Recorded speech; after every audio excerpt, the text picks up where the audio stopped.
സ്വന്തമായിട്ട് ഒരു smart phone ഉണ്ടായിട്ടും ഇപ്പോഴും ഇമെയിൽ അയക്കാൻ അറിയാത്തവർക്ക് വേണ്ടിയിട്ടാണ് ഇന്നത്തെ നമ്മുടെ വീഡിയോ. നിങ്ങൾ അവസാനം വരെ കാണുകയാണെങ്കിൽ ഇമെയിൽ അയക്കുന്ന കൃത്യമായിട്ടുള്ള സ്റ്റെപ്പുകൾ നിങ്ങൾക്ക് വളരെ വ്യക്തമായിട്ട് മനസ്സിലാക്കാം. ആദ്യം തന്നെ നമുക്ക് നമ്മുടെ ഇമെയിൽ ആപ്ലിക്കേഷൻ, അതായത് ജിമെയിൽ ആപ്ലിക്കേഷൻ ഒന്ന് ഓപ്പൺ ചെയ്യാം. ഓപ്പൺ ചെയ്ത് കഴിഞ്ഞാൽ നിങ്ങളുടെ ആ ഒരു ജിമെയിലിൽ ഇതുവരെ വന്നിട്ടുള്ള എല്ലാ ഇമെയിലുകളും നിങ്ങൾക്ക് അവിടെ കാണാനായിട്ട് സാധിക്കും. അതിൽ നിങ്ങളുടെ ഗൂഗിൾ അക്കൗണ്ട്, അതായത് നമ്മൾ പ്ലേ സ്റ്റോറിലും അതുപോലെ തന്നെ നമ്മുടെ ഗൂഗിൾ ബ്രൗസറിലും യൂട്യൂബിലും ഒക്കെ ഉപയോഗിക്കുന്ന അതേ ഗൂഗിൾ അക്കൗണ്ട് തന്നെയാണ് നമ്മൾ ജിമെയിൽ അയക്കാനായിട്ടും ഉപയോഗിക്കുന്നത്. അത് നമുക്ക് ഈ ഒരു ജിമെയിൽ ആപ്ലിക്കേഷനിൽ ഇതുപോലെ ലോഗിൻ ആയിട്ട് വന്നിട്ടുണ്ടാകും.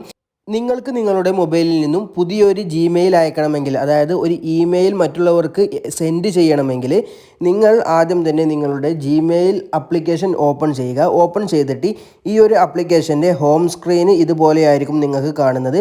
അതിൽ ഏറ്റവും താഴെ ഭാഗത്ത് വലതുഭാഗത്തായിക്കൊണ്ട് ഏറ്റവും താഴെ കമ്പോസ് എന്ന് പറഞ്ഞുകൊണ്ട് ഒരു പെൻസിൽ ഐക്കൺ കാണാനായിട്ട് സാധിക്കും.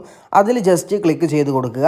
അപ്പോൾ നമുക്ക് ഇമെയിൽ അയക്കാനായുള്ള, അതായത് നമ്മുടെ ഇമെയിൽ കമ്പോസ് ചെയ്യാനായുള്ള ആ ഒരു സെക്ഷൻ ഓപ്പൺ ആയിട്ട് കിട്ടും. ഇതിൽ നമ്മളോട് ഇപ്പോൾ പറയുന്നത് ഫസ്റ്റ് ഓപ്ഷൻ 2 എന്ന് ആയിരിക്കും. 2 എന്ന് വെച്ചാൽ ആർക്കാണോ നമ്മൾ ഇമെയിൽ അയക്കുന്നത് എന്ന് വെച്ചാൽ ആ ഒരു ഇമെയിൽ അഡ്രസ്സാണ് അവിടെ ടൈപ്പ് ചെയ്ത് കൊടുക്കേണ്ടത്. ഞാനിവിടെ എൻ്റെ ആ ഒരു ചാനലിൻ്റെ അഡ്മിൻ അക്കൗണ്ടിലേക്കാണ് ഒരു ഇമെയിൽ അയക്കുന്നത്. അപ്പോൾ ഞാൻ ആ ഒരു ഇമെയിൽ അഡ്രസ്സ് അവിടെ ടൈപ്പ് ചെയ്ത് കൊടുക്കുകയാണ്. നിങ്ങൾക്ക് ഇമെയിൽ അയക്കേണ്ട ആ ഒരു വ്യക്തിയുടെ അല്ലെങ്കിൽ സ്ഥാപനത്തിൻ്റെ ഇമെയിൽ നിങ്ങൾ കറക്റ്റായിട്ട് ടൈപ്പ് ചെയ്ത് കൊടുത്താൽ നിങ്ങൾക്ക് ആ ഒരു ഇമെയിൽ അഡ്രസ്സ് ഇതുപോലെ കാണാനായിട്ട് സാധിക്കും. നമ്മൾ അതിൽ ജസ്റ്റ് ടാപ്പ് ചെയ്തുകൊണ്ട് അത് സെലക്ട് ചെയ്യുക. നമ്മൾ ആ ഒരു ടൈപ്പ് ചെയ്ത് കൊടുത്ത ആ ഒരു ഇമെയിൽ അഡ്രസ്സ് തന്നെയല്ലേ കറക്റ്റായിട്ട് അവിടെ വന്നിട്ടുള്ളത് എന്ന് വെച്ചാൽ നമ്മൾ അതിൽ ടാപ്പ് ചെയ്ത് കൊടുത്തുകൊണ്ട് അത് സെലക്ട് ചെയ്യുക.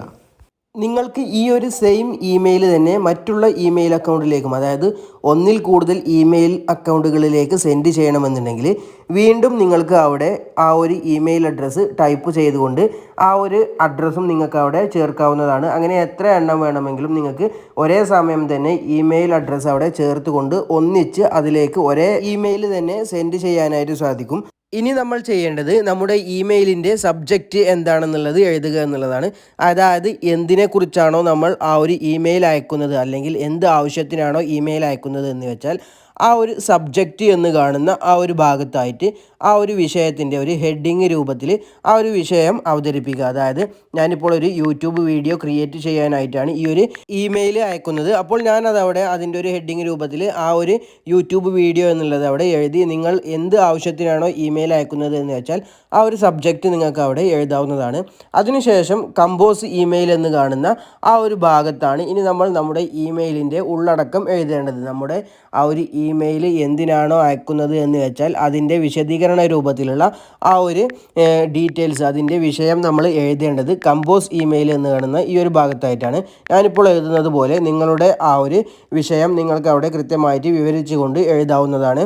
നിങ്ങൾ ഇങ്ങനെ നിങ്ങളുടെ ആ ഒരു വിഷയം ഇമെയിലിൽ എഴുതി കഴിഞ്ഞാൽ നിങ്ങൾക്ക് ഫോട്ടോയോ അല്ലെങ്കിൽ PDF അങ്ങനെ എന്തെങ്കിലും ഈ ഒരു ഇമെയിലിൻ്റെ കൂടെ അയക്കണമെങ്കിൽ ഏറ്റവും മുകൾ ഭാഗത്തായിട്ട് നിങ്ങൾക്കൊരു പിന്നിൻ്റെ ഐക്കൺ കാണാനായിട്ട് സാധിക്കും. ഒരു പിൻ ഐക്കൺ കാണാം. അതിൽ ക്ലിക്ക് ചെയ്ത് കൊടുത്തുകൊണ്ട് നിങ്ങൾക്ക് ആ ഒരു ഫോട്ടോയോ അല്ലെങ്കിൽ PDF ഒക്കെ നിങ്ങൾക്ക് ഈ ഒരു ഇമെയിലിലേക്ക് അറ്റാച്ച് ചെയ്യാവുന്നതും നിങ്ങൾക്ക് അതും അവർക്ക് സെൻഡ് ചെയ്യാനായിട്ടും സാധിക്കുന്നതാണ്.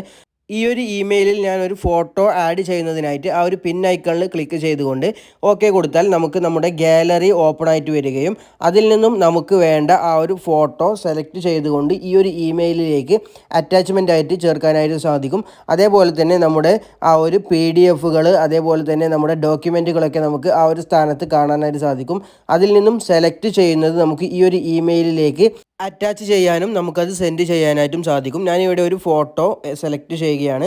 നിങ്ങൾക്കും ഇതുപോലെ നിങ്ങളുടെ ഗാലറിയിൽ നിന്ന് ആവശ്യമുള്ള ഫോട്ടോ അയക്കണമെങ്കിൽ അത് സെലക്ട് ചെയ്താൽ ഇതുപോലെ നമ്മുടെ ആ ഒരു വിഷയം എഴുതിയതിന് താഴെ ഭാഗത്തായിട്ട് ആ ഒരു ഫോട്ടോ വരികയും നമുക്കത് സെൻഡ് ചെയ്യാനായിട്ടും സാധിക്കും. ഇനി ഈ ഒരു ഇമെയിൽ അയക്കുന്നതിനായിട്ട് ഏറ്റവും മുകൾ ഭാഗത്ത് ഞാനിപ്പോൾ ഈ ഒരു വിഷയവും അതുപോലെ തന്നെ ഈ ഒരു ഫോട്ടോയുമാണ് സെൻഡ് ചെയ്യുന്നത്. നിങ്ങളുടെ ആ ഒരു കണ്ടൻറ്റ് നിങ്ങൾ സെലക്ട് ചെയ്തതിന് ശേഷം ഈ ഒരു ഇമെയിൽ അയക്കുന്നതിനായിട്ട് വലതുഭാഗത്തെ ഏറ്റവും മുകൾ ഭാഗത്തൊരു സെൻഡ് ഐക്കൺ കാണാനായിട്ട് സാധിക്കും. അതിൽ ക്ലിക്ക് ചെയ്ത് കൊടുക്കുക. അപ്പോൾ നമ്മുടെ ആ ഒരു ഇമെയിൽ സെൻഡിങ് ആവുന്നതായിട്ട് നമുക്ക് കാണാം. ഇനി നമ്മൾ സെൻഡ് ചെയ്ത ഇമെയിൽ എവിടെയാണ് കാണുന്നത് എന്ന് വെച്ചാൽ അതിനായിട്ട് ഇടത് ഭാഗത്തായിട്ട് കാണുന്ന ആ ഒരു ത്രിബിൾ ഡോട്ടിൽ ക്ലിക്ക് ചെയ്യുക. ത്രിബിൾ ഡോട്ടിൽ ഇതുപോലെ ക്ലിക്ക് ചെയ്താൽ നമുക്ക് സെൻഡ് എന്നുള്ളൊരു ഐക്കൺ കാണാം, ഒരു ഓപ്ഷൻ കാണാം. അതിൽ ക്ലിക്ക് ചെയ്താൽ നമ്മൾ ഇതുവരെ അയച്ചിട്ടുള്ള എല്ലാ ഇമെയിലുകളും നമുക്കവിടെ കാണാം. നമ്മൾ അവസാനം അയച്ച ആ ഒരു ഇമെയിൽ ഏറ്റവും മുകൾ ഭാഗത്ത് തന്നെ കാണാനായിട്ട് സാധിക്കും.